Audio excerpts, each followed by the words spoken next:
নমস্কার বন্ধুরা, ঈশ্বর ভক্তি চ্যানেলে আপনাদের সকলকে স্বাগত জানাই। বন্ধুরা, বাবা লোকনাথ যে কথাগুলি বলে গেছেন সেই কথাগুলি যদি আমরা মেনে চলি তাহলে আমরা আমাদের জীবনকে আরো সুন্দর করে গড়ে তুলতে পারি। বন্ধুরা, বাবা লোকনাথ ছিলেন একজন ব্রহ্মচারী, ত্রিকালদর্শী, জাতিস্বর, যাকে ভগবান শিবের অবতার স্বরূপ হিসাবে গণ্য করা হয়। তাই তার বলা কথাগুলি অক্ষরে অক্ষরে সত্য। যদি কোনো ব্যক্তি তার পূজা করুক বা নাই করুক, কিন্তু যদি তার কথাগুলি জীবনের যে কোনো পরিস্থিতিতে স্মরণ করে এবং সেগুলি মেনে চলে তাহলে সে জীবনে পরম শান্তি লাভ করবে। তার কথাগুলি আমাদের জীবনে চলার পথে অনুপ্রেরণা দান করে। তাহলে চলুন জেনে নিই বাবা লোকনাথের অমৃতময় সেই বাণীগুলির সম্পর্কে। বন্ধুরা, বাবা লোকনাথ বলেছেন, দুধ, দই, ঘি, মাখন সব এক জায়গা থেকেই সৃষ্টি হয়, কিন্তু সবার মূল্য আলাদা। জন্ম কখনো শ্রেষ্ঠ হয় না, কর্মই মূল্য নির্ধারণ করে। বাবা লোকনাথের দ্বিতীয় বাণীটি হলো, তোরা যদি দীর্ঘায়ু হতে চাস তাহলে তোদের সদাচারী, শ্রদ্ধাশীল, ঈর্ষাহীন, সত্যবাদী, ক্রোধহীন ও সরল স্বভাব হতে হবে।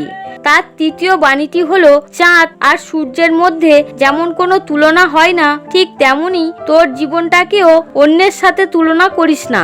যার যখন সময় আসবে সে তখনই জ্বলে উঠবে। তার চতুর্থ বাণীটি হলো, সমস্যার সাগরে ডুবে আছিস বলে আতঙ্কিত হোস না, সৃষ্টিকর্তার উপর আস্থা রাখ, হয় তিনি তোকে টেনে তুলবে নয় তোকে সাঁতার শেখাবে। তার পঞ্চম বাণীটি হলো, যে কর্ম মনে তাপের সৃষ্টি করে তাই হলো পাপ, যে কর্মের মধ্যে দিয়ে আত্মসচেতনতা বা শান্তির ভাব মনকে ভরিয়ে তোলে তাই পূর্ণ এবং স্বর্গতুল্য। তার 6 নম্বর বাণীটি হলো, যদি তুই সুখে থাকতে চাস তাহলে প্রত্যেক দিন রাতে শোবার সময় সারাদিনের কাজের হিসাব নিকাশ করবি। ভালো কাজ কি করেছিস এবং মন্দ কাজ কি করেছিস সেটা ভেবে মন্দ কাজ আর যাতে না হয় তার জন্য দৃঢ় প্রতিজ্ঞ হবি। 7 নম্বর বাণীটি হলো, যারা ধর্ম নেই বলে মনে করে, সাধুগণকে পরিহাস করে, উপহাস করে আর ধর্মের প্রতি অশ্রদ্ধা প্রকাশ করে, তারা নিঃসন্দেহে বিনাশপ্রাপ্ত হয়। তার 8 নম্বর বাণীটি হলো, গুরু প্রদত্ত মন্ত্রের শুদ্ধাশুদ্ধ বিচার করা শিষ্যের কর্ম নয়, গুরু যা বলেছেন বিনা দ্বিধায় তা জপ করে যাওয়াই শিষ্যের কর্তব্য। 9 নম্বর বাণীটি হলো, দিন দরিদ্র অসহায় মানুষের হাতে যখন যা দিবি তা আমিই পাবো, আমি গ্রহণ করব।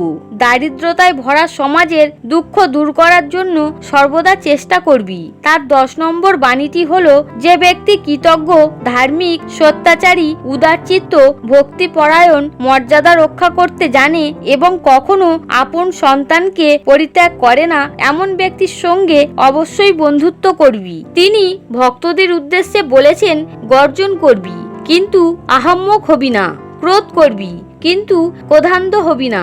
তিনি বলেছেন, সত্যের মতো পবিত্র আর কিছুই নেই, সত্যই স্বর্গগমনের একমাত্র সোপান স্বরূপ, সন্দেহ নেই।